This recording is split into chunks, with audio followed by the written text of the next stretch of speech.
What is going on, everybody? Zach back here with another episode of Clutch Crew Sports. And here on today's episode, if you're a fan of some AFC bubble teams, we're going to be talking about those teams quite a bit. And everybody knows NBA free agencies happened 2 weeks ago now, but we're here to discuss the winners and losers of that. And stay tuned definitely for the losers of that. Eric and Connor are going to have something special to say about their teams. But yeah, let me introduce you guys now to the rest of the crew, and then we'll get started.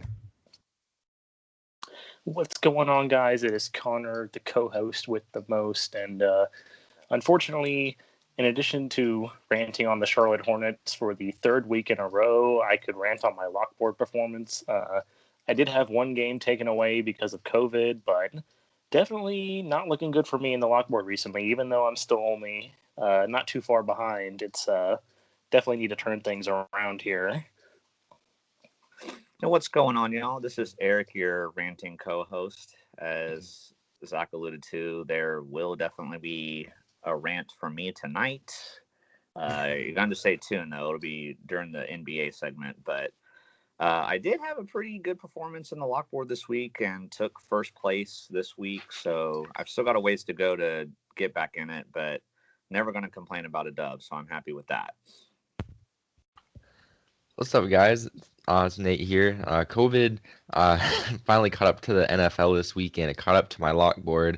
If you watched the last episode, I made some picks, and 2 out of my 3 games got canceled from COVID, so I picked some other matchups that didn't go quite so well. So looking to get back into it this week. Hopefully, fingers crossed, all the players of the teams that I pick will stay healthy and not get COVID in the next 5 days, and have a little bit of a better week this time. So I'm assuming you'll be picking the Broncos then. Yeah. No. Yeah, it is a tough week for Nate. We'll get to that when we review the last week of the lockboard performance. But yeah, it was rough week for Nate's picks with COVID. But we're gonna go around the shield to start with, as always, and we've done this sort of format several times in the past, but we're doing it again. And I'll let Connor explain what is different this time. Yeah, so we alluded to this a few weeks ago that we were going to do something about the AFC wildcard race because, unfortunately, for football's sake, the NFC wildcard is looking very boring at the moment. It's pretty much just like the Buccaneers and then the Rams and Cardinals, like the NFC West, and nobody else is really involved. So we thought we'd take a look at the way more interesting wildcard race, which is the AFC. We got 6 teams that we're going to talk about here. And we're just going to go in order by the standings. And so this is going to be a simple, kind of like the panic, don't panic, where there was no in between. We're just going to have a simple, do you think they'll make it or do you not think they'll make it? And then obviously reasons why. So we've got the standings up here on the left for anybody watching on YouTube. Basically, we're just going to assume that the division leaders right now are going to win the division. So we're going to assume the Steelers, Chiefs, Titans, and Bills are all going to win their divisions. Obviously, the Titans and Bills are not for certain at the moment, but we're just going to assume that they will. And so, but yeah, we'll get into the first team here. The first team out with an 8-3 record.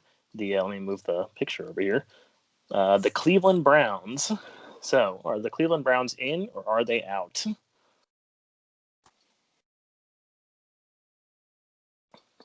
God. Eric, you good? Yeah, I'm doing something wrong, He's trying to move his picture.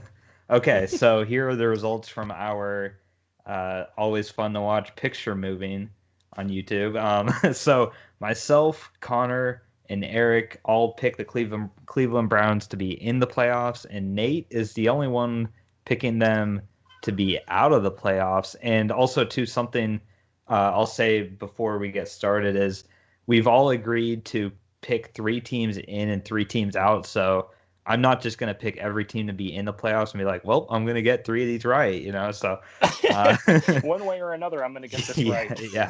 Yeah. So you have to pick 3 in and 3 out is how we're doing this. So keep that in mind. But 3 of us have them in. One of them, Nate, has the Browns out, but I've been the most bullish on the Browns this whole season, so I'll talk about why I think they'll be in. They haven't been great.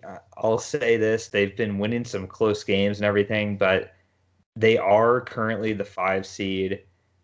They do have some games against the Steelers and Ravens left on their schedule, but being in the 5 seed, they're 1 game up or 2 games up on all the other teams in the wild card race, so that gives them an advantage. And the way that their running attack is, it's a it's an offense that I think is going to be tough to stop with Hunt and Chubb. Uh, they're going to be good enough to beat the rest of the bad teams on their schedule, and I think make it in based really on their run game, and their defense has been getting better. So I think the running game is really going to propel Cleveland into the playoffs here with this wild card. But Nate, why do you have the Browns out right now? They're the 5th seed, man. Yeah, I mean, they're definitely in a good spot right now, but I just feel like kind of like what you mentioned, they have some tough games coming up. They have to play the Steelers, and the Ravens, which I feel like, obviously Lamar Jackson's been having some troubles lately, but the way that Cleveland looked versus the Jags, only beating a 1-10 team by 2 points. I believe the last game was pretty close as well. I feel like if the Ravens pull it out, then they kind of, take the driver's seat for that Hmm. spot. So I just feel like I haven't been super high on the Browns this year. I feel like they're a little bit overrated, and I think that's going to catch up to them when they have to go up against the Ravens and Steelers. Well, I will Yeah. say before we move on to the next one really quickly, I will say for me at least, my opinion actually changed on this about a day or so ago because if it wasn't for the fact that the Ravens were having all these COVID problems, I probably would have had Cleveland in the out spot. But Hmm. because of the fact that the Ravens are having all these problems with COVID and everything, and the fact that the Browns have a couple easy games on their schedule, I just think I have to change it to the Browns being Yeah. in. Like I do think they'll lose to the Steelers, and I can't remember who the other game they play that's tough. That's not the Ravens, Bills. but yeah, the Bills. Bills. I think they'll lose to the Bills too, but I think they'll beat the Oh, they play the Ravens, and then their other Titans this week also. right. And Uh, so, but I think they'll beat the Ravens, and then obviously I think they'll beat the Giants and Jets. So, I think that'll be enough to, especially with the Ravens and their COVID problems. yeah, let's see But the next so team. yeah, so we're gonna move on to the next team. Still in the fight for the AFC East crown, but we're gonna have them as for wild card right now. The Miami Dolphins, are they in or are they out?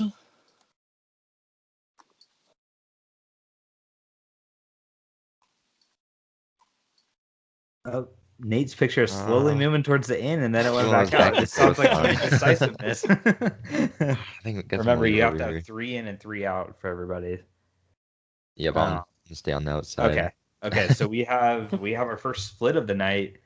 Split decision here. Myself and Eric have the Dolphins in the playoffs, and Nate and Connor have them out. So I'll hear from Eric why we think the Dolphins are going to make it in. I assume you're going to talk about the same reasons I think too. Uh, Probably. I mean, I like where they're at with the positioning of everything in the standings right now, and I feel like between Tua or Fitzpatrick, whichever one of them plays, they seem to be winning for the most part, no matter which one of them has been starting. I've just overall been impressed with the Dolphins for the most part this season, and partially why I had them in too, though. Like, I mean, this kind of sounds like a knock against them, but kind of like what Connor mentioned earlier with the Ravens having all these COVID problems, and they've already been struggling kind of before that. I haven't been as impressed with them lately as I normally would have been. And then the Colts were doing really good, but then with all these COVID issues they've started to have now, and then they did pretty bad against the Titans. Like, I'm concerned about them too. Like, and then the Raiders getting killed by the Falcons. Like, I feel like a lot of the teams below them are starting to fall apart a little bit, whereas the Dolphins have pretty much stayed strong for the most part. Like, they had a bad game recently, but they took care of business against the Jets, and which, I mean, everybody does that. But they didn't, after having a bad game. They It is didn't. the Jets after all. Yeah, but I mean, after having a bad game, they didn't come out and like lay a stinker against the Jets or something. They took care of business, got back on track. So I think the Dolphins should get in the playoffs pretty comfortably. All right, and Connor, you said that the Dolphins won't make the playoffs. So how come? the Miami Dolphins will miss the playoffs? I think the biggest reason for me why I think they're going to miss the playoffs is really their schedule. Because obviously they're only a game in front of the Ravens and the Raiders. And yeah, they've got a game against the Bengals this week, which should be an easy victory considering no Joe Burrow. But if you look at the rest of their schedule, like they've got the Chiefs, they play the Raiders, and they play the Bills. So that's like three very difficult games on their schedule. And also they play the Patriots, who, like, obviously the Patriots haven't been very good this year, but I still consider the Patriots to be a bit of a challenge for them. They are division rivals. I mean, if there's any team that you focus most on to beat, it's your division rival. So that's the main reason for me. I think they've got the talent, but I think obviously with Tua being benched, it's going to start. I think it's going to start to create a bit of a quarterback controversy in Miami. Like, as soon as Tua starts playing bad, they're going to call for Fitzpatrick, and then as soon as Fitzpatrick starts playing bad, they're going to call for Tua, and quarterback controversies just lead to disaster for teams. So I think that combined with their tough schedule is what's putting Miami out for me at this point. All right, let's see who the next team is. Yeah, so the next team took a pretty bad L this week. Definitely not as the game was not as close as I thought it was going to be, and I know they've been having COVID issues too, but the Indianapolis Colts, are they in or are they out?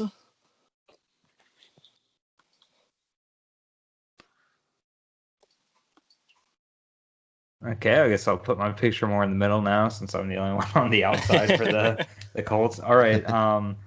Okay, so Connor, Eric, and Nate all have the Colts being in the playoffs, and I'm the only one with them not making the playoffs. So, Nate, speak for why you think the Colts will make the playoffs here.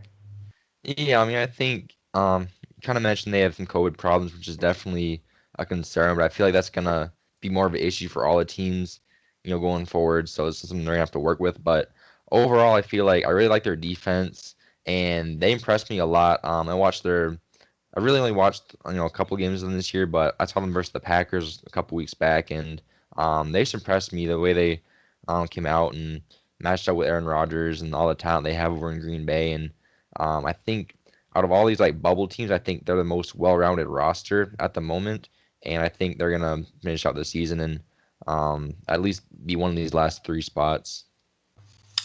All right. The reason why I have the Colts being out of the playoffs, it's not because I'm a Jaguars fan. I know the Jaguars did beat the Colts in Week 1 somehow, and everybody's puzzled by how that even happened. How did the Jaguars beat the Colts? But still, I think in the end that Week 1 game is actually going to end up costing the Colts a playoff spot, considering how close all these races are. Whoever doesn't make the playoffs is going to be like 1, maybe 2 games out of being in the playoffs, or losing a tiebreaker scenario. So the reason why I was never sold on the Colts at the start of the season, and why I'm still not sold on the Colts to this point in the season, is Phillip Rivers, one.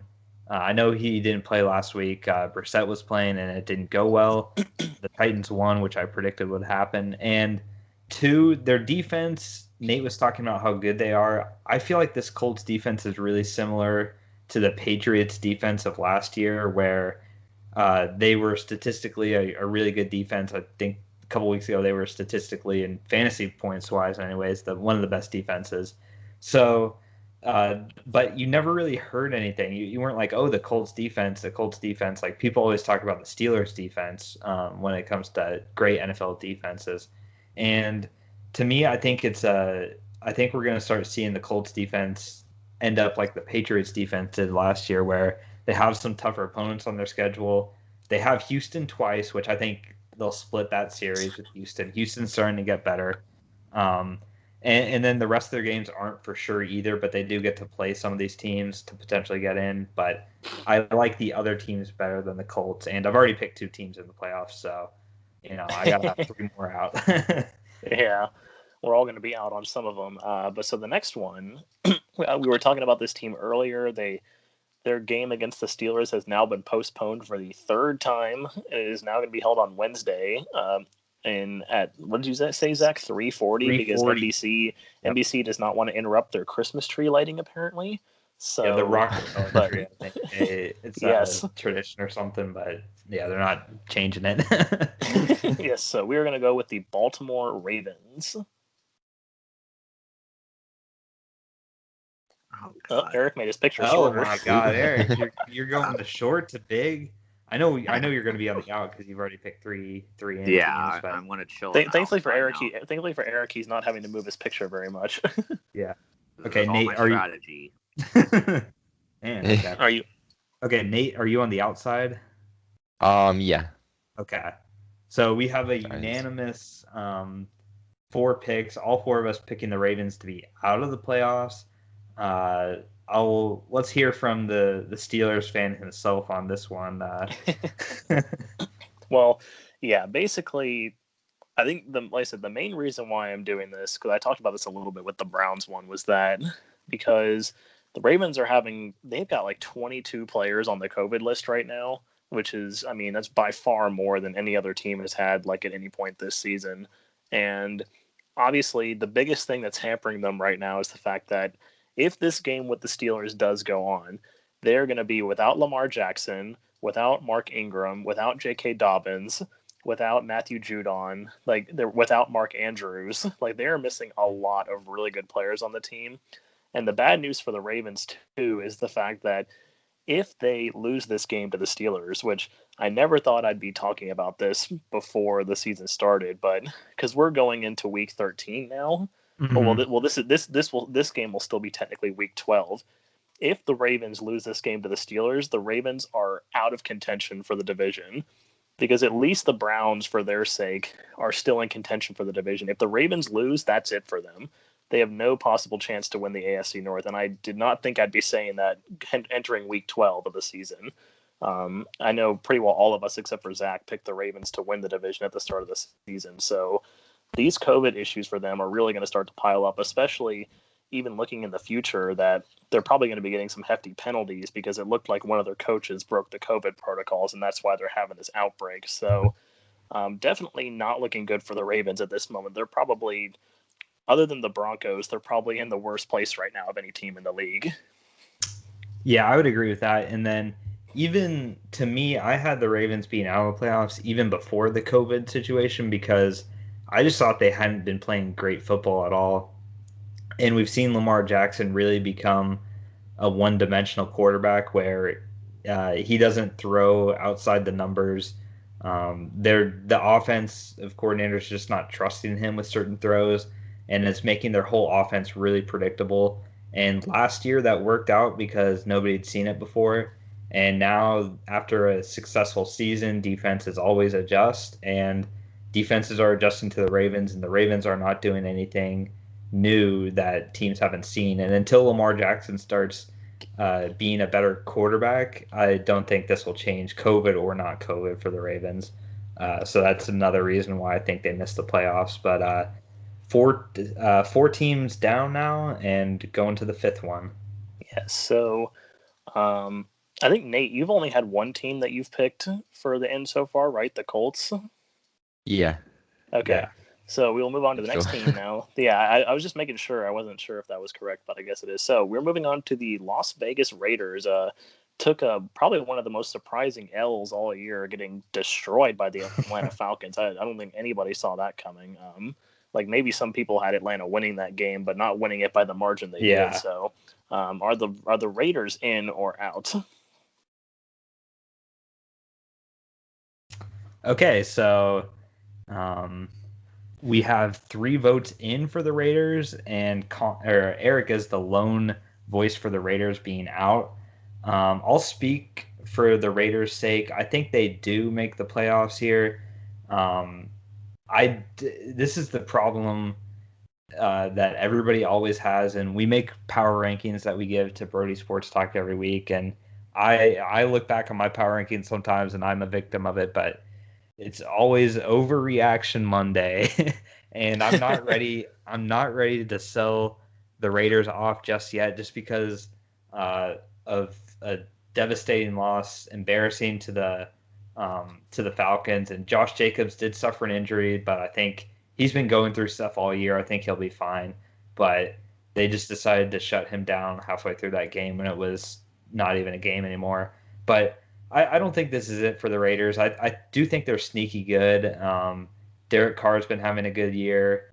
And when I watch the Raiders team, they really seem to play down to their competition. Like Connor talked about the Steelers, but when they play good teams like the Kansas City Chiefs, they find a way to win or be very close to winning. But that loss against New England, I know right now is looking really like, dang, they lost that game to the Patriots, and if they'd won that, they'd be in a really better spot. But I do think the Raiders can move up in the rankings. I think they played the Colts once, and I predict them to win that game. So that's why I think the Raiders make it in.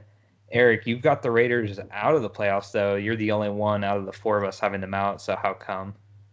Yeah, I mean, maybe I'm overreacting to the Atlanta Falcons loss yesterday, because I think if they, at least if they hadn't lost like that badly, or especially if they had won that game, I probably would have had them in instead of the Colts. But the Raiders, I guess, are just a team that has confused me all season long. I mean, like you talked about, they go out and they win these games that you think like, oh, there's no way they should win this game. And then they have a game where like, okay, they should win this, and then they lose.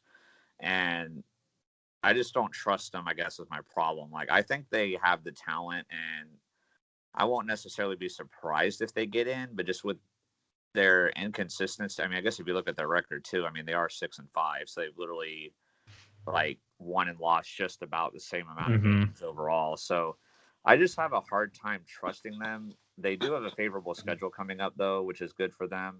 They've got like the Jets and Colts and stuff like that. But I don't know, man. Like, after blowing it to the Chiefs last time, I mean, the Chiefs are really good, but still, they really should have won that last game against the Chiefs. And then after this horrible performance against Atlanta, I just can't trust them right now. Yeah, you definitely don't want to get in that Steelers pattern of playing down and losing to teams that you shouldn't lose to. Yeah. Because especially when you're fighting for a wild card spot. Yeah, yeah, seriously. Like, at least the Steelers at this point could afford, a loss like that, even though it wouldn't look good. They'd still be in a playoff spot. But all right. So moving on to the final team. This team is in the worst position as of right now, standings wise, out of all the teams we did. Nate's favorite team, the New England Patriots. All right. So if you've been What following, a shock! Yeah. if you've been, Nate, you're picking the Patriots. if you've been following along with everybody's picks, of course, this is what it had to be to make everybody 3-3 on the ins and outs. But Nate is the only one picking the Patriots to make the playoffs, and myself, Connor, and Eric have them out of the playoffs. But I guess we'll start with Nate, the Patriots fan. And give us an optimistic reason why the Patriots can overcome the deficit and make one of the three wild card spots. Yeah, so I kind of painted myself into the corner on this one. I didn't add up my math totally correctly, but that's why I think it's obviously I think for me it's going to come down to either them or the Dolphins for that being the last team out. I think they're playing better football as of late, and you really just look at the schedule. It's like, obviously you can do this for a lot of teams. You can play the what if game, but their first matchup with the Bills, they were a Cam Newton fumble away from winning that game, and they played pretty tight versus they were play away versus the Seahawks from beating them. They were close with the relatively close with the Chiefs without Cam Newton and a bunch of guys with during that whole COVID situation. So I think the talent is there. They just have to be more consistent. If they could put together a string of games to close out the season and finish 10-6, I think that's definitely possible. And they do have another game versus the Dolphins, so obviously they beat them. That kind of evens the gap there. They could potentially be that fringe team that makes it in. I'm not saying if I would have counted my numbers better, this probably would have been my first choice for them to make the playoffs. Just thinking logically and not as a fan, but I definitely think it's possible. So it'll be interesting to see what happens there. Yeah, I will say for the Patriots' sake, they've beat the Raiders, they beat the Ravens, and they did beat the Dolphins in Week 1. So Hmm. if it comes down to tiebreakers, they've got wins against all these other teams. But Connor, what's a reason why you think the Patriots won't make the playoffs? Well, I will say to Nate's point that you should never count out Bill Belichick. That is one thing that I've learned over the course of watching the NFL over the 22 years. Well, I guess I haven't been watching it for 22 years. I wasn't watching it when I was a little kid, but over like the 17 years or so that I've been watching football, throughout that 17 years, the Patriots have been the best team in the league overall. And I mean, Bill Belichick's the greatest coach in the history of the league, but I think for me, it's just that they're just too inconsistent for me. Like I feel like that game against the Ravens, I feel like a portion of that, the reason why that game was so close is because the weather was so horrible. Like I feel like if they were playing in normal conditions, then the Ravens probably would have ran away with that one. I think whenever you're playing in a torrential downpour, it just throws everything into chaos. Like it doesn't matter how good you are. Like now it just becomes a defense versus run game pretty much type of game, and the Patriots won it that day. So I think the defense isn't good enough anymore to keep up with how inconsistent the offense is, because the defense was a top 5 defense last year, and it's one of the reasons that it carried them over the finish line. But I think this year it's just Cam Newton is not consistent at all. It seems like there's a different running back every week in New England. I mean, Damian Harris has been proving himself, but who knows if he like gets COVID or gets hurt, and then it's back to Rex Burkhead or whoever they find to play running back that week. So, and just the wide receiver situation, my God. I mean, you could not find a worse situation for wide receivers right now than with the Patriots. So I just think they're too inconsistent. Like, I feel like they do have a chance to beat the Dolphins. And it'll be close against the Bills, but I say the Bills pull that one out. I just think they're too far behind.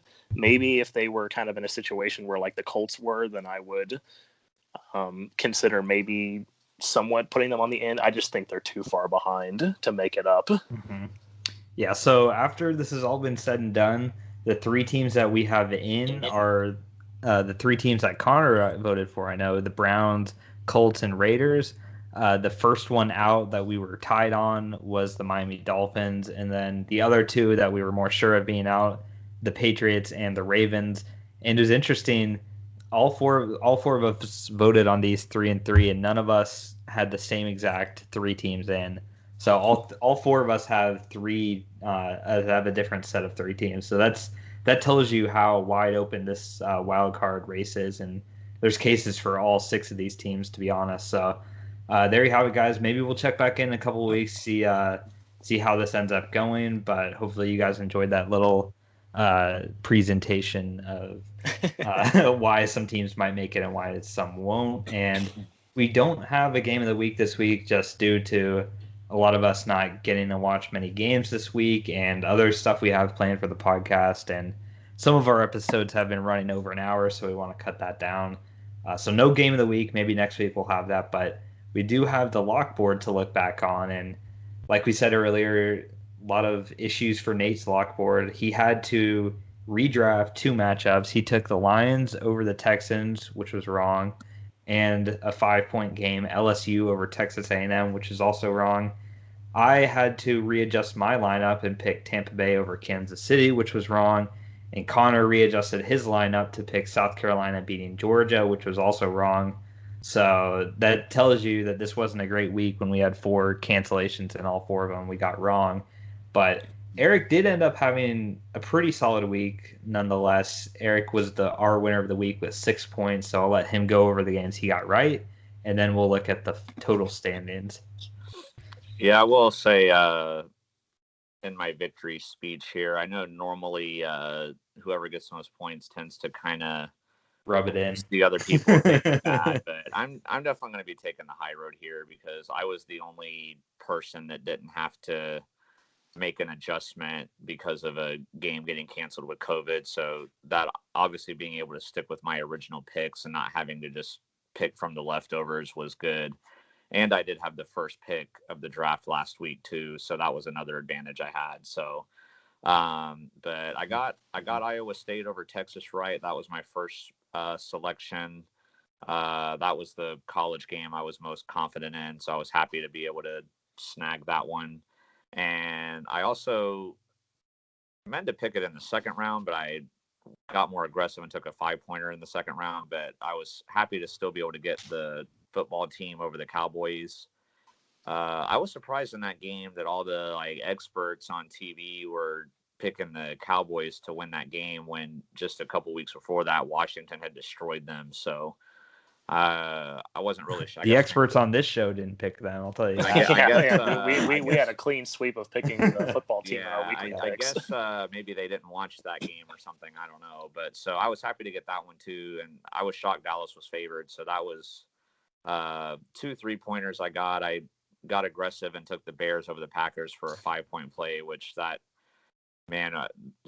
Chicago's defense couldn't stop a nosebleed in that game. And then Mitch Trubisky was doing okay in the beginning, but he threw a really horrible interception in the red zone that cost him points. And then he also had a fumble that shouldn't have counted because of a face mask, but even that was scooped and scored for a touchdown by the Packers. So that game got ugly, but I'll take 6 points, and I'm happy to be back in the winners column. No goofy dragon memes of me this week, so I'm happy with that. Yeah, certainly. And then I ended up getting second place for this past week. I had 3 points. Connor had his 1-pointer come true. He only ended up with 1 point, and then Nate got 0. So looking now at our total standings, in first place is still myself with 54 points. In second place is still Connor with 49, so 5 points out of first place. In third place now is Eric with 39 points, and Nate is now in last place with 34, 20 points behind first place. So that's how things stand on the lock board and the total standings, in case you're wondering. And because of last week, we always do the draft where the person who did worst gets the best pick. So, Nate, you've got the first pick now in this round. Let's see where you go with it, man. All right, so I was looking at this one before we started recording. I think I've got it all set. I'm gonna take the Patriots over the Chargers in the pick'em game, pretty much. Okay, yeah. All right. 3-point play there. Yeah, that would be a 3-pointer, even though it's basically a pick'em.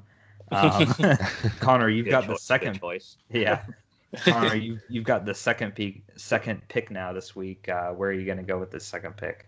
Yeah, so there's definitely a lot of good 3-pointers this week that I've been looking at. That some of them are pick'em games, but given the fact that I unfortunately lost ground against Zach, and because I have a feeling that this one is not going to be there when it gets back around to me the next time, I'm going to take my most confident 5-pointer of the week and take Indiana to beat Wisconsin.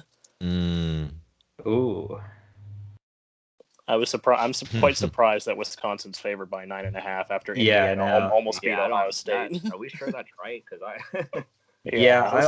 I'll double check if you want me to, but yeah, considering that Indiana almost beat Ohio State, that's very surprising to me. One pick. I'm shocked that. Let's see here. As long as it stays over 7.5 points. Wisconsin's actually favored by 14 now. Oh, wow. Did Indiana all get COVID or something? Maybe, yeah. I have no idea. I haven't heard anything about that. All right. Well, we don't have to worry about that being changed. I'm going to go now because I've got the third pick in the draft. I'm going to take the Lions to beat the Bears in the NFL as a 3-point pick. Eric just talked about how bad the Bears were, and I know the Lions aren't great, but it seems to me a common theme this year and even in the past where you have a coach firing and then immediately the next week the interim coach is new energy, new spark to the team and everything, and they end up winning for the interim head coach. It's weird how it works, but it is a trend, and the fact that I can get that as a 3-point pick is why I'm taking the Lions over the woeful Bears. Yeah, I was definitely looking at that one Well, too. well, before we move on, I will say the reason why Wisconsin's probably favored by that much is because I forgot that Indiana's quarterback is not going to be playing. Oh, okay. Okay. But I'm still pretty. I still Yeah. think Indiana's got a all around team to That win makes me that feel game. a little bit better, but yeah, that could still very well happen for sure. So, all right. So for my first round pick, yeah, I've definitely been. I feel like there's definitely some better choices this week compared to last week. So I had a little bit of a hard time, but at the same time, there's not any where I'm like 100% confident. Yeah. But where I'm going to go is I'm going to take the Arizona Cardinals to beat the Rams All right. for a 3-point play. The Rams just looked god awful against a lot of 49ers backups last week, and I want the Rams to lose anyway, so let's go Cardinals. That's always great when you pick a lock for a I team know, that you yeah. already want to win I'm not or picking like lose. the Jags to lose or something like Yeah, that. All I'll right, take good that. pick there. Nate, we're back to the top of the second round here. Where are you gonna go with this next pick? All right, so there's a few that I was looking at. I think the college ones are kind of tricky for me right now. I might come back to one later, but Mm. I'm gonna take the Falcons over New Orleans after that beatdown they put on the Raiders last week, and Wow. Yeah. the Taysom Hill quarterback situation over in New Orleans. I could see that. I Is was that a considering 3-pointer or a 5-pointer? it's a It's a 3-pointer. 3-pointer. Okay, hmm Yeah. making sure. Yeah, I was looking at that one. hmm Although I picked them to beat the Saints last time when Taysom Hill first started. Oh, and yeah, that's true. blown Yeah, out, that was but just like 2 weeks ago or something, yeah, just right? a couple That's weeks true. ago. But Yeah. Okay, All right. Connor, it's your Yeah, turn. I'm like really torn between two picks right now. I'm trying to figure out which one I think is better. But I'm thinking it's a college pick because we got two college picks left on the board that are still kind of like pick 'em games almost.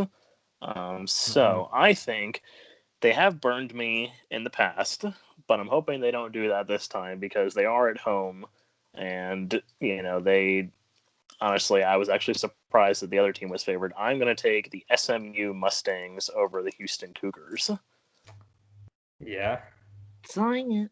The Battle of Texas in the American. Yes, sir. Yeah, that's a close spread there. I didn't know who would win there, but that basically a pick 'em games are always good to have. I've got the next pick, and I'm kind of surprised that this is still on the board here. Maybe I'm getting it right before Eric was going to get it, but I'm going to take the Eagles to beat the Packers in a 5-pointer on the NFL side of things. I'm not a huge fan of the Eagles, but I'm also not a huge fan of the Packers. So I think the Eagles beat them last year, and you never know in the NFL, and that's as close of a game to be a 5-pointer versus a 3-pointer as you can possibly get. Only a 7.5-point spread. So I felt like that's the best NFL 5-pointer to get, and happy with it. I don't know if I stole it from you, Eric, or not. I didn't hear a No, reaction. you So I definitely guess not. scared me though. You definitely scared me though. Oh. I am also going to pick a 5-pointer here, but they've been helping me out a lot. I knew you were and going the to take this Seahawks one. have been struggling. So I am taking the New York Football Giants to beat the Seahawks. And hopefully they can get me. I mean, they kind of struggled against the Bengals, which was a little concerning, but the Seahawks aren't necessarily dominating the Eagles right now. The Giants have been beating No. they've beaten the Eagles. So while I'm not going to say I'm 100% confident in this game, I do think there's a possibility that it happens. So Even with no Daniel Jones, the hamstring injury. Oh, he's not playing? I mean, He I has a hamstring injury? don't think he is. He has a hamstring. I think He's he's out for injured. a couple weeks. Oh, I hadn't heard that. Okay, Yeah. so Okay, let's call an audible then. Yeah, I figured you hadn't heard that when you picked that because No, I was like, I no didn't get to Daniel watch. Jones, like. Darn it. Okay, yeah. So let me scratch that then, and let me call an audible here then. Okay, so I'm gonna take the last 3-point game in the NFL that I feel like has a realistic chance of happening. I know I picked the Colts to make the playoffs, but they have been having some COVID issues. I don't know who's going to be back and who isn't. And the Texans have looked pretty good the last couple weeks. So I'm going to take the Texans to beat the Colts. All right.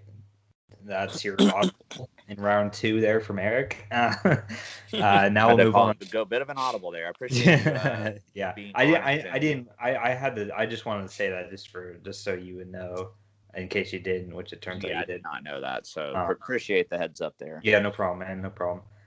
Nate, you've got the last pick now in the 3rd round. Let's see how this goes. All right, so yeah, there's a couple that I've been looking at. It's kind of a tricky one, but I think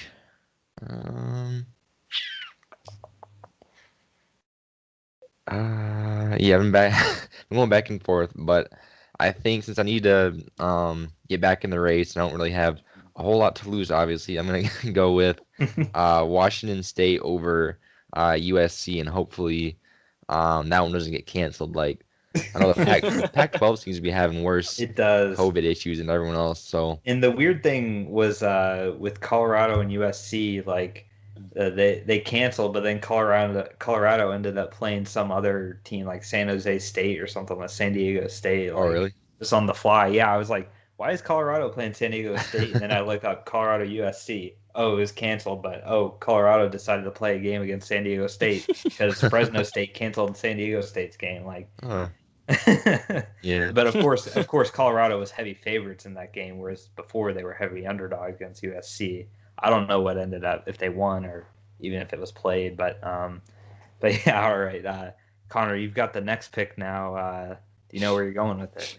I do actually know where I'm going with it. So definitely getting a bit more aggressive this week because I did lose ground to Zach again last week, so I need to get back in it. And this team they've had some games this year that they've come so close to pulling off some winning some games that they don't think that they should have won. And I know that they're going to be on the road and they just fired their general manager, but I'm going to take the Jacksonville Jaguars to beat the Minnesota Vikings.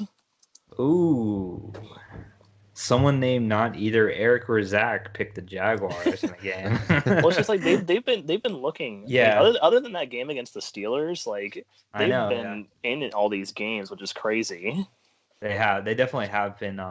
That's the thing. I'll say for the Jaguars' sake is, even though they have a 1-10 record, like they're not playing.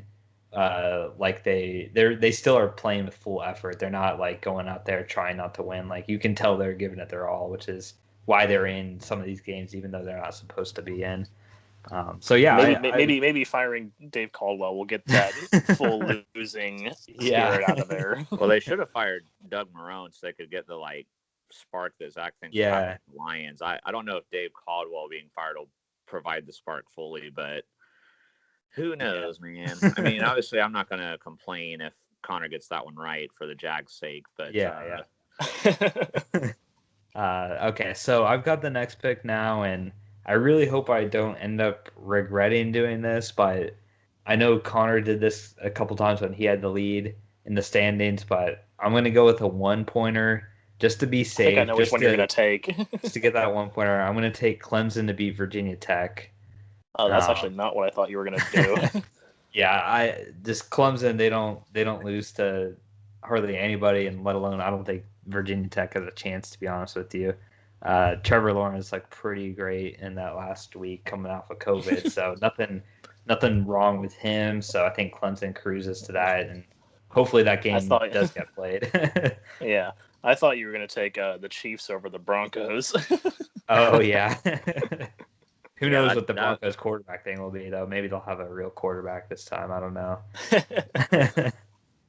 All right. Eric, you've got the last pick here in the lock board, and then we'll get going to the NBA. Oh man, all my picks that I wanted to pick are gone. That I've noticed whenever I've gotten to pick last, that usually happens. Yeah.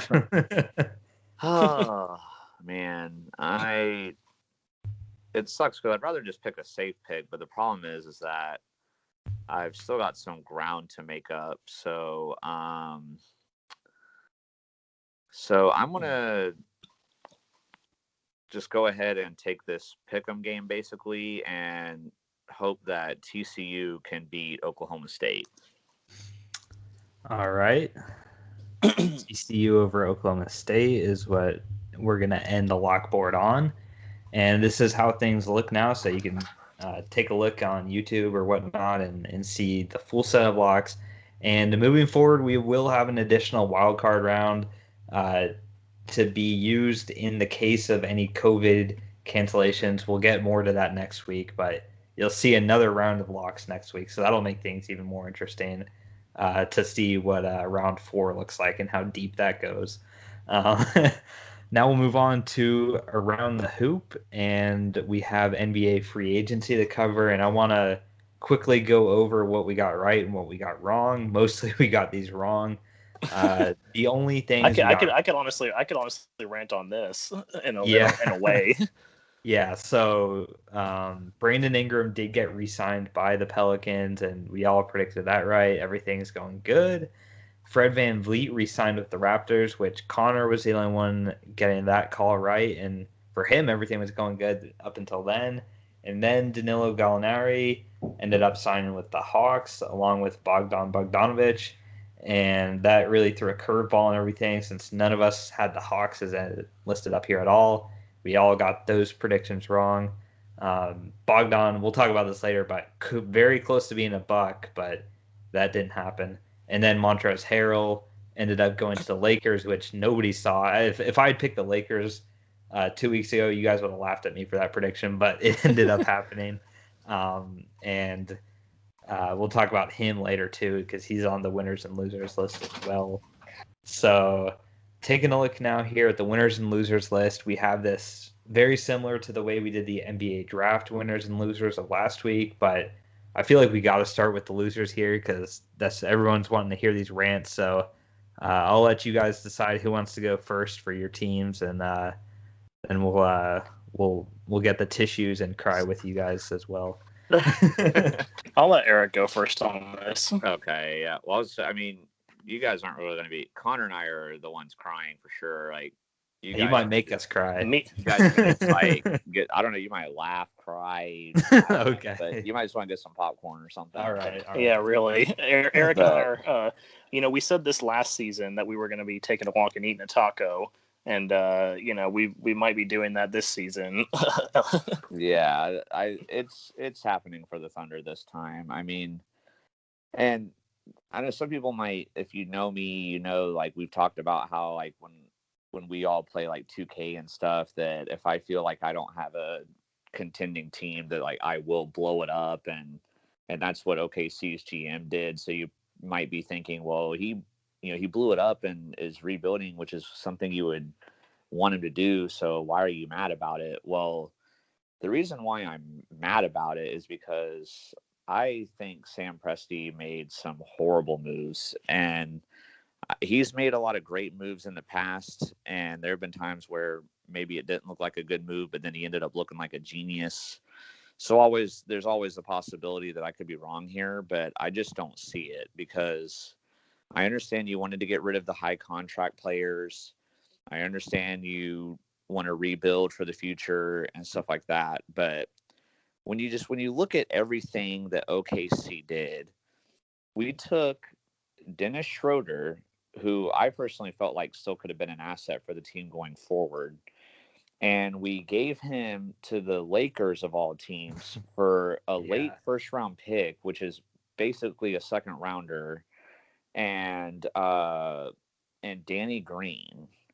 So that trade was garbage. And then not only that, we didn't even keep either asset that we got from the Lakers. So in a way, it's like we gave Dennis Schroeder away for nothing.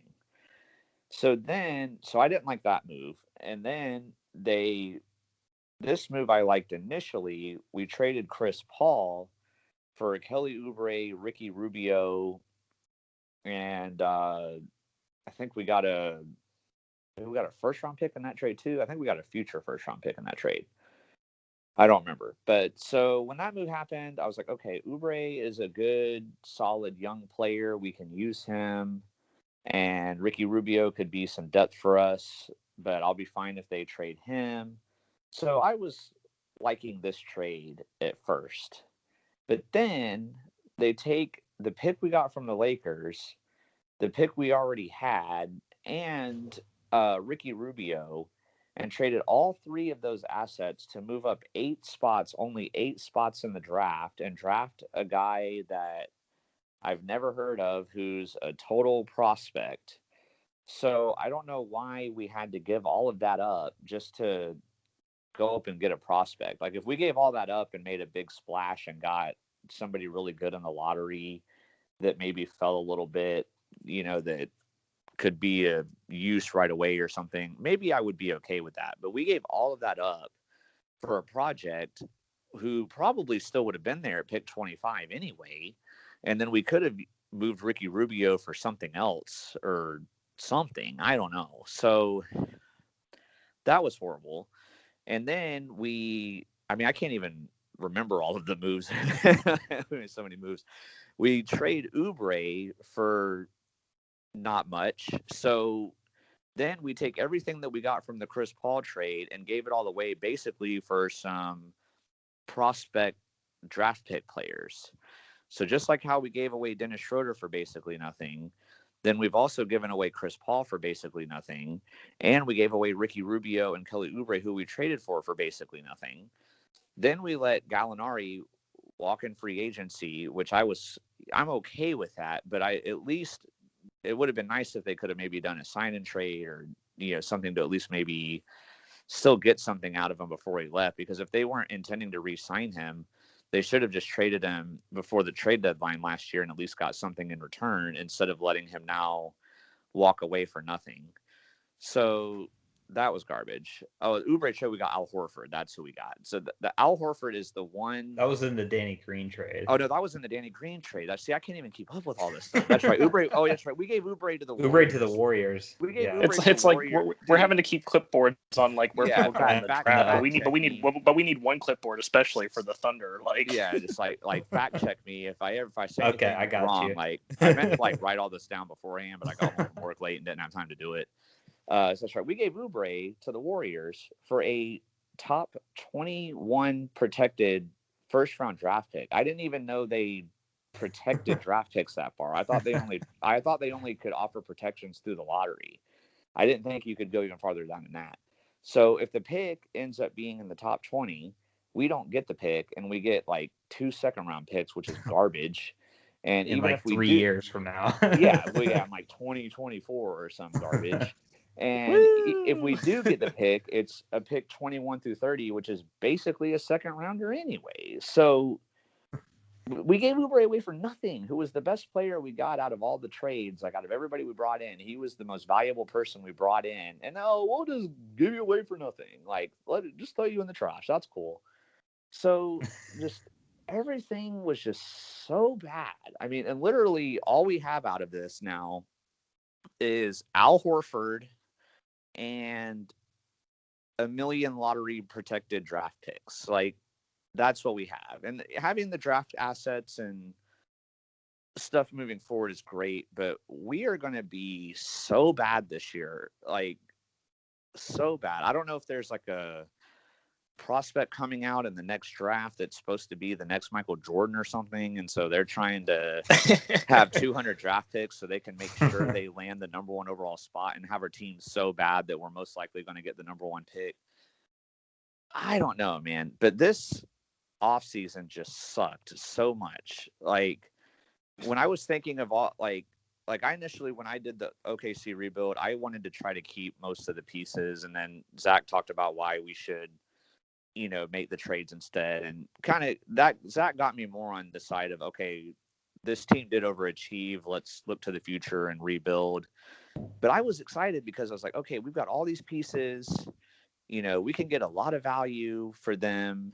And I noticed you didn't bring up the Steven Adams trade. Oh too. yeah, I was happy that they traded him. Yeah. I felt they did get some good value for him, with some more first round picks and stuff. And I don't think those are like as protected as like that Warriors one is. So, I wanted Steven Adams gone anyway. He was like the one for sure that I wanted gone. And I felt like they could get rid of him since he was on the final year of his deal, and they made it happen. I mean, I love the dude's a cool dude, but he was struggling on the court last year. So I'm okay with that one. That was like probably the one where I was like, okay, that was a good move. Now, if we take those draft picks we got for him, if we take those draft picks we got for him and then trade them for like a bunch of second round picks or something, then that deal's out the window too. But I mean, literally, the only starting five on our team that's going to be back next year is Shea. Basically, we traded Dennis Schroeder, Chris Paul, Steven Adams. Let Danilo Gallinari walk. Kelly Oubre, Ricky Rubio, and Danny Green, and in return, Nerlens Noel walked too. And then in return, we got Al Horford and Admiral Schofield and like a bunch of late first round picks, bajillion draft picks, a bunch of late first round draft picks that who knows if those will even amount to anything, and some like foreign guys that I don't even know who they are. Like that's what we got. You mean to tell me that was the best you could get with all of those assets that you had on the table? Like I don't know. I know they had to rush this offseason because it was quicker and they didn't have as much time and everything was so fast paced. So I get it, but I just felt like this offseason could have been so much better. And I know Connor's going to like rant about some of the move his Hornets made, but maybe they may have overpaid on some people, but at least they have some people. I don't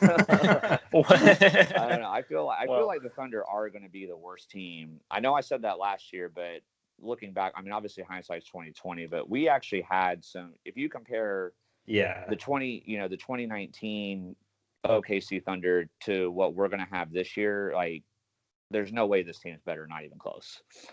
So I'm gonna go downstairs, get some water, take a breath, and I'll let Connor. By the way, how did Zach and Nate, are y'all crying yet, or is your popcorn tasting good? How are you feeling?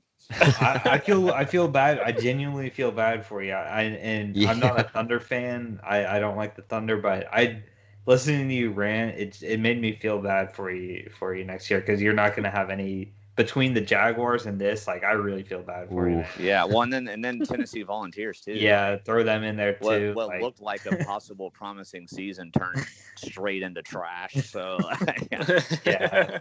All right, Connor, you go ahead, man. Talk about. Well, I think the part for me that maybe in a way makes this worse for the Hornets rather than the Thunder is that this has been two things. First of all, we did so good on draft night. Like, I was going into this season thinking, like, okay, we're gonna use some. We might get some good draft picks. Like, we got the number 3 pick, and I was super happy with our draft. And then, so that's one thing, and it turned all to garbage in free agency. And two, this has been going on now for like, I don't even know how long, like at least 6 or 7 seasons that this has been going on. This isn't just like a one time, because at least for the Thunder, like, they were good last year and they had a lot of glory year. I mean, even when they still just had Russ, like, they were competing in the playoffs. It's just like, so I guess I'll start with what was good was the draft. I mean, I initially wasn't happy with LaMelo Ball because I wanted Edwards or Wiseman, but looking back on it, he's still supposed to be really good, so I can't complain that we got arguably the top prospect in the draft at number 3. So definitely happy there. I was very happy that we picked Vernon Carey at the start of the second round. I thought that was a really good pick. We need big man help. And then we took Norm Richards, we didn't technically take Norm Richards. He got traded to us from the Timberwolves, I believe, because, God, the Timberwolves made so many trades on draft night. I mean, we're talking about we can't keep up with the Thunder's like free agency moves. I can't keep up with all the trades that the Timberwolves made on draft night. Like, that was ridiculous.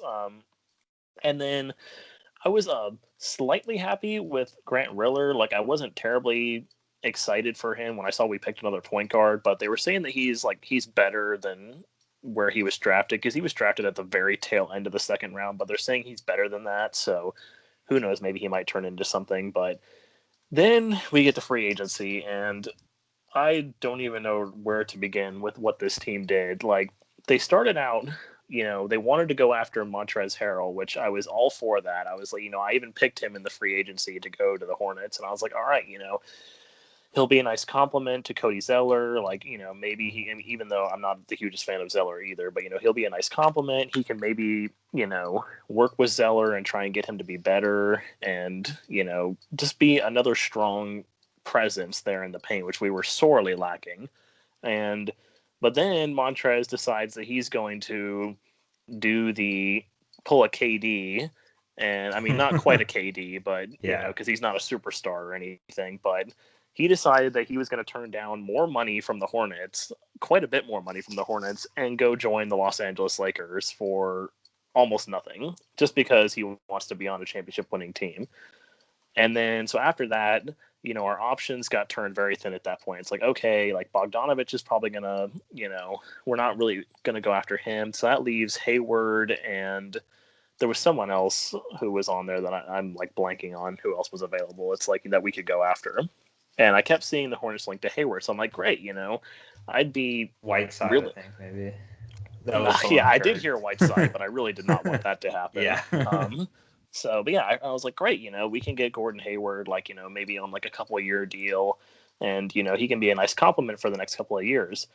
Well, leave it to Michael Jordan and Mitch Kupchak to go out and give Gordon Hayward a 4-year, $120 million contract for a player who's 30 years old and who's not even a superstar. Like, that's superstar caliber money, making $30 million a year. Like, if you're going to go out and try and get like, like LeBron James or Anthony Davis or, one of these other superstars, then yeah, like Pascal Siakam, like, again, that's fantastic. Like, I would totally give that to one of them.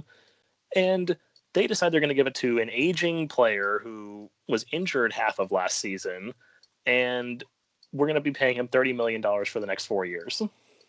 And on top of all that, what made it even worse was the fact that, the Hornets, when they made this signing, they didn't have enough money to sign this contract because of the fact that they were still paying Nick Bum $27 million a year, because he obviously accepted his player option. He would have been the dumbest man on earth to decline that player option.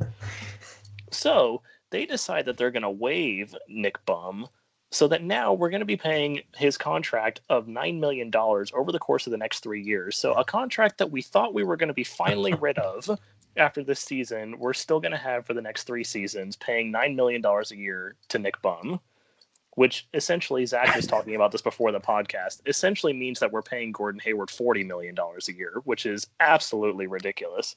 And it's just like, I don't know how often they can go out and just overpay for these free agents that are definitely not worth this money. I mean, you already saw the first time with Nick Bum and his contract, and now we're giving this to Gordon Hayward, and it's just like, what are y'all thinking up there? I don't even know what can be going through your head and thinking that's a good idea. So obviously that's the big highlight, the bad thing that happened. But then, on top of all of that, the Hornets decide that they're going to go out and re-sign Bismack Biyombo, like the most atrocious, the most atrocious player and atrocious contract on our team last season, aside from Nick Bum's. And they're going to re-sign him on a 1-year deal. Now, they haven't released the details of the contract, so if they come out later and say that they're only going to give him like $3 million, then I'll be okay with it, because he's really not really worth much. But if I find out that they're going to end up paying him like $9 or $10 million, then this just makes this situation, it takes it from like an F to a super F minus. Like, why are you giving Bismack Biyombo money? And the other thing is that we let Dwayne Bacon walk. And I was thinking, out of like all of our free agents this season, I was like, if there's one I would be okay bringing back, it's Dwayne Bacon. They let Dwayne Bacon walk to go to the Magic, and you sign Bismack Biyombo instead of Dwayne Bacon. And I mean, Michael Jordan is the GOAT, obviously, when it comes to players. I mean, we've talked about that. We all feel that way. We think he's the best, LeBron second, but good God. I mean, could he be a worse owner? I mean, the Hornets have been suffering for so long ever since he took over the team. And it's just like, I cannot. He must be just like having a good laugh every off season. Like, man, I'm just screwing this team like every season, like further and further. I'm just setting this team up for failure. And at least for the Thunder's sake, at least for their sake, comparing them to the Thunder again, draft picks tend to not turn out all the time, but at least they have like a bajillion draft picks that they can maybe try and rebuild something. The Hornets don't have that.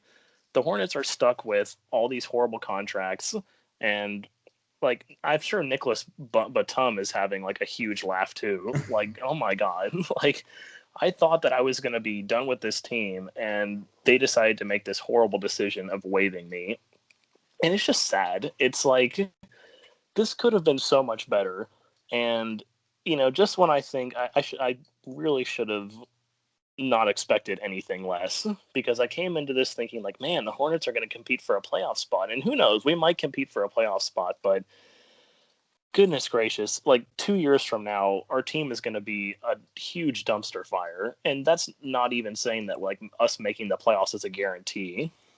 And now, in addition to Hayward and Biyombo, especially with our draft, we drafted Ball and we drafted Riller. This team has 4 point guards on the team and 1 shooting guard. Now, I know Devontae Graham, sometimes moves over to the shooting guard, but he's definitely not a true shooting guard. I mean, it's kind of like how Fred VanVleet was playing shooting guard last season. Like, he's not a shooting guard, he's a point guard. And so it even more so makes it that we really need to trade Terry Rozier. Like, if they don't trade Terry Rozier, then this is I don't even know what I'm going to say about this team, because we're already paying him $19 million a year. We're already paying Cody Zeller like $15 million a year, which his contract's going to be up here soon. And I shudder to think what they're going to do with his contract when it expires, because they're probably going to try and bring him back for like, $20 million a year or some stupid crap like that. Like,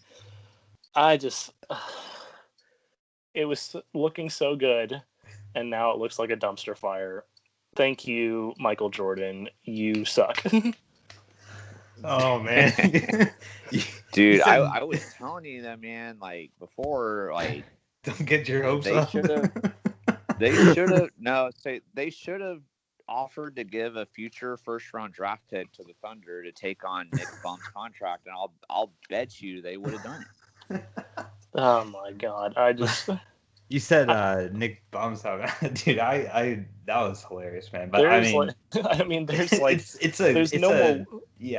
there's just no more words to describe like it's how insanely incompetent our front office staff is. Like I have literally no experience outside of NBA 2K in the world of being a front office manager in the NBA, and I feel like I could do at least a 5 times better job than Michael Jordan and Mitch Kupchak do. Like I believe you, man. Connor, welcome to Zach and mine's pain of being a Jacksonville Jaguars fan. Like, you've been spoiled with the Steelers, like hardly ever struggling or hardly ever having failures. So like, but now that you're loyal to the Hornets, like you get what Zach and I go through on an almost yearly basis. Yeah, like, seriously. I mean, this is the Hornets and Jaguars are like mirror images of each other across different sports. Like it's, man. Man, we can't keep, just like the Hornets, like as the Jags, we can't keep our draft picks. We can't get them to stick around, and then we overpay for way overrated players in free agency. It's like the same thing. I know. Yeah, I know. It's just goodness gracious. Yeah. I mean, this before Zach moves on, because I know we need to move on. Like this headline says it all from the Charlotte Observer: Hornets are paying Steph Curry money for Gordon Hayward. Like, good God, dude. Yeah. There's definitely a lot of pain to be a Hornets fan. Now, I'll get to the rest of the losers real quick, because believe it or not, there are some other teams that did pretty bad as well. We don't have any Pistons fans on our podcast, but if we did, I'm sure they'd be pretty passionate too, because they made some eye-scratching moves. basically they took all the bad players off of the Denver Nuggets. I mean, Jeremy Grant's not a bad player, but you can see they picked him for like almost 20 million. And then this was all at the start of the free agency too. You heard Pistons signed center. They signed Jahlil Okafor and Mason Plumlee. And Plumlee, they paid Plumlee like 18 million or something crazy like that. And that's a Hornets type move. It is a Hornets type move, and it's even more of a Hornets type move because Christian Hill, who's like a young center who was like their best player in their team last year, they didn't re-sign, and he signed with the Rockets for a big deal. But if they hadn't signed all these other players, they could have been able to keep Christian Hill, which was their young up and coming prospect player who has a potential future. But they go with Plumlee, who I call Plum Bum. And, I was gonna say Bumley. We've got all these players like Mason Bumley, Nick Bum, Bismack Biyombo, Babumbo. Yeah. And then Okafor and everything and letting their good player walk. The Pistons definitely, it was like, what are they doing? And they were really like the Hornets because they had a great draft night. They were on the winners on the draft side of things from last week, but then they quickly became losers in free agency, and every Pistons fan will tell you how upset they were with what they did in the offseason and free agency. But then also I have the Bucks on this list because the Bucks just totally botched this offseason in a different type of way than the Thunder and Hornets and stuff because their whole goal is to re-sign Giannis and everything, which they haven't done yet. But they really need to show Giannis competency in their front office, and they did not do that. They overpaid in a trade for Drew Holiday. They sent Anthony Davis type of return for Drew Holiday. I was looking at the trade side by like the trade that the Lakers did for AD and the trade that the Bucks did for Drew Holiday. It was almost the same type of assets in return. And then on top of that, I saw this article. Apparently their GM messed up with the bird rights on Pat Connaughton when they re-signed him. He didn't know that he had bird rights or something like that, so they tried to pay him initially, and it didn't work with the NBA because of bird rights. So the GM didn't know what he was doing, so then they had to pay Pat Connaughton double what they were originally going to end up paying him for. And so, yeah, it's crazy. It's crazy. He didn't even know so they tried to do like a player option with the bird right thing, and the NBA rules are complicated, but if you're a GM, you have to know all the rules, and he didn't know the rules, and so it ended up making them pay an extra year for Pat Connaughton, and the salary went up by like double. So that was just a bad mistake. And then they really overpaid for DJ Augustine.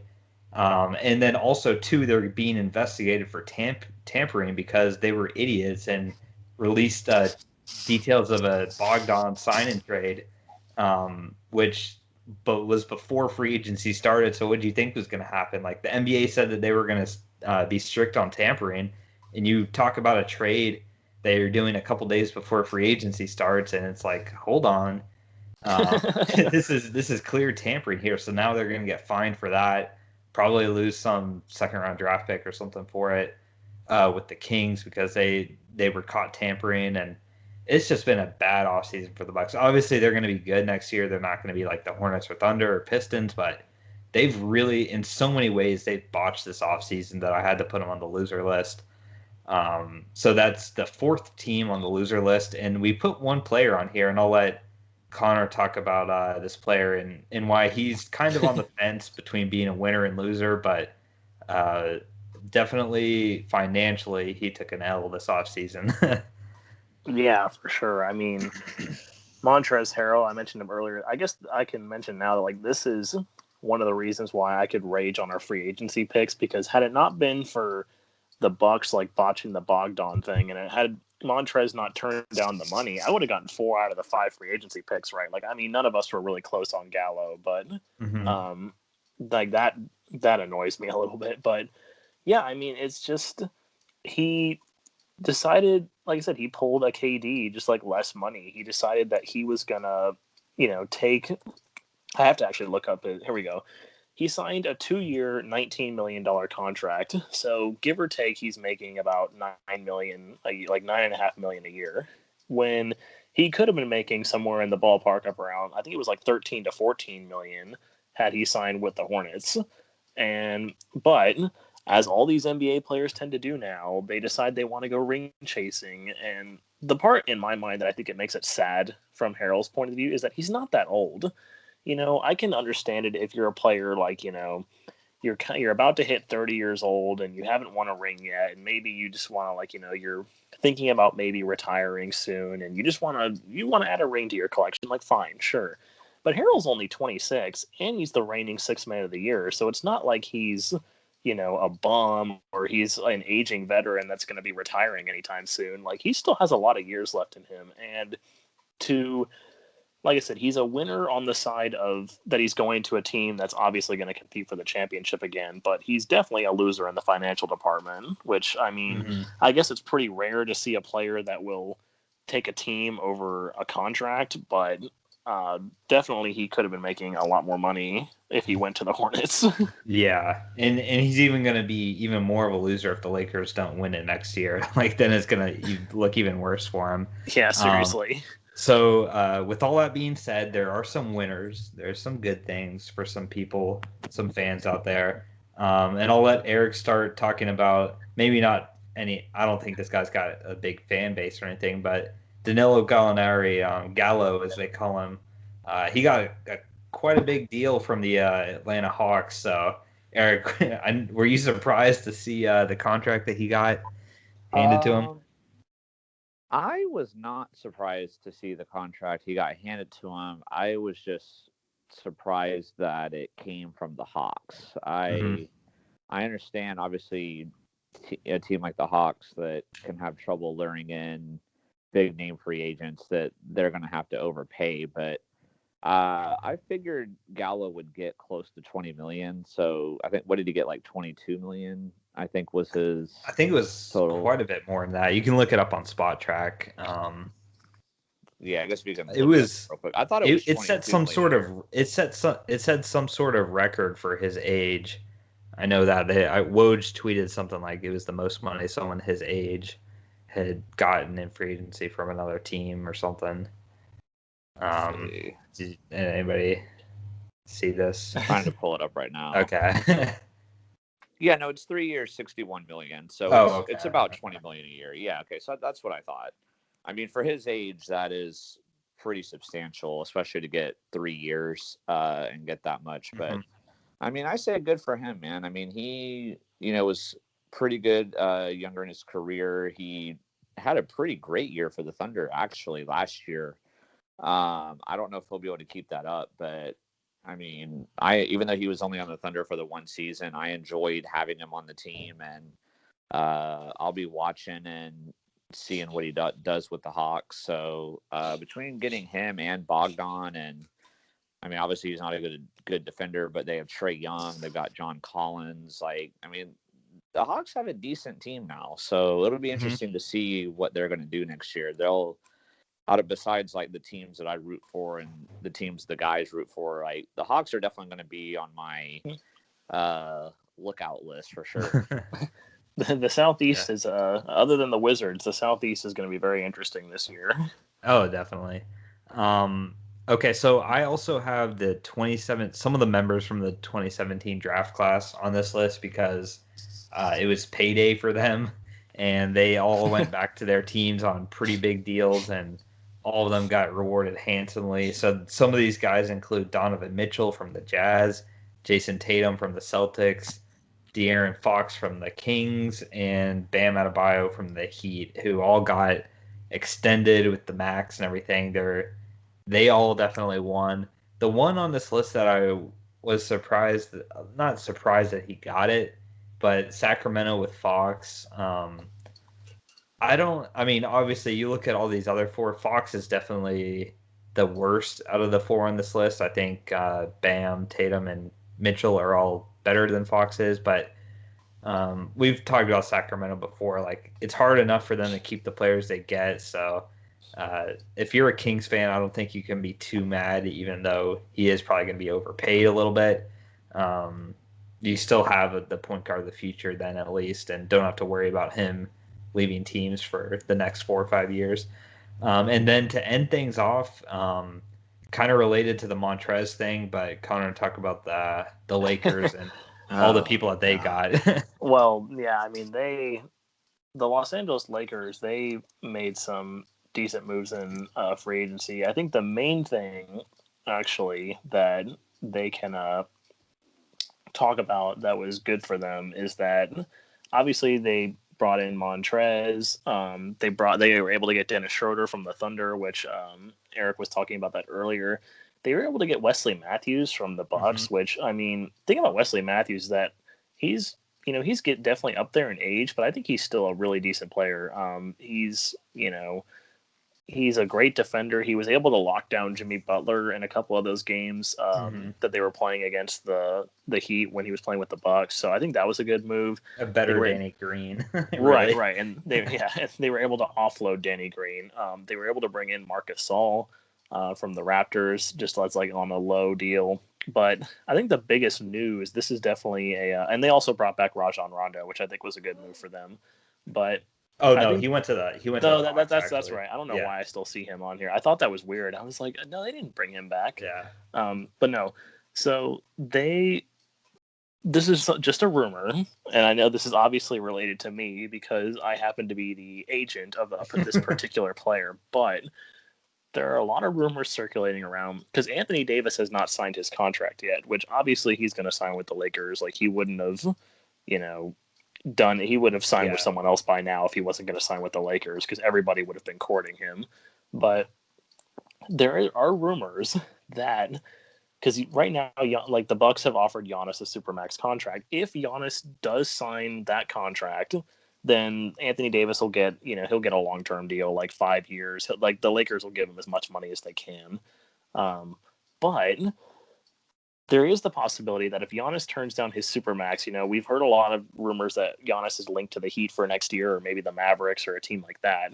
But there's rumors that Anthony Davis is willing to take a less money 1-year deal for next season, so that way the Lakers can go after Giannis Antetokounmpo for the 2022 NBA season, which I know all three of us have been talking about this, that if that happens, then rest in peace other teams in the NBA. Like, oh my god, dude. like we thought the possibility of a James Harden, Kevin Durant, and Kyrie Irving team was scary. There would be no team on the planet that's going to beat a team of Anthony Davis, LeBron James, and Giannis Antetokounmpo. Like, no, GG NBA if that happens. Really? Aside from the fact that that's just speculation, the Lakers are definitely poised to make another championship run this season. Yeah, that's definitely true. So my whole thing is like with the whole like LeBron being the GOAT thing. Like if you're LeBron and you want to truly be considered the GOAT, do you really need to keep bringing in all this help?